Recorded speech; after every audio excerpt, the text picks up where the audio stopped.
सर्वसामान्यांच्या हक्काचा आवाज जागर जनस्थान।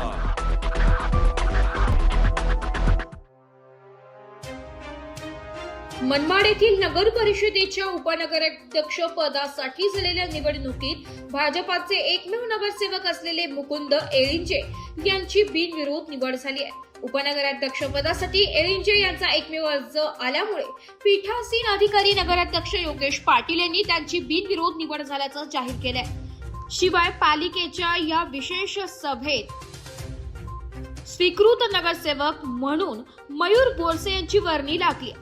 मनमाड नगरपालिका व भाजपच्या इतिहासात पहिल्यांदा मुकुंद एळिंजे यांच्या रूपाने उपनगराध्यक्ष पद मिळाले आहे। विशेष म्हणजे भाजपचे यादी नारायण फुलवाणी, सचिन दराडे यांच्या रूपाने नगरसेवक होऊन गेले, मात्र उपनगराध्यक्ष हे पहिल्यांदाच मिळाले। त्यामुळे पालिकेच्या व भाजपच्या इतिहासात पहिल्यांदाच नगरपालिकेत कॅबिन मिळणार।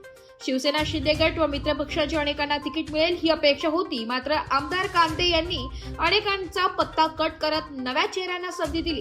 त्यातील काहींना तर 5 वर्ष आम्हालाच उपनगराध्यक्ष पद मिळेल अशी आशा होती, तर अनेकांना किमान स्वीकृत नगरसेवक पदी तरी वर्णी लागेल अशी आशा होती। मात्र या सर्वांना डावलत कांते यांनी भाजपचे एकमेव नगरसेवक मुकुंद एळिंजे यांना संधी दिली आहे। त्यामुळे अनेक भावी उपनगराध्यक्षांचा हिरमोड झालाय। जागर जनस्थानसाठी प्रतिनिधी आमीन शेख, मनमाड।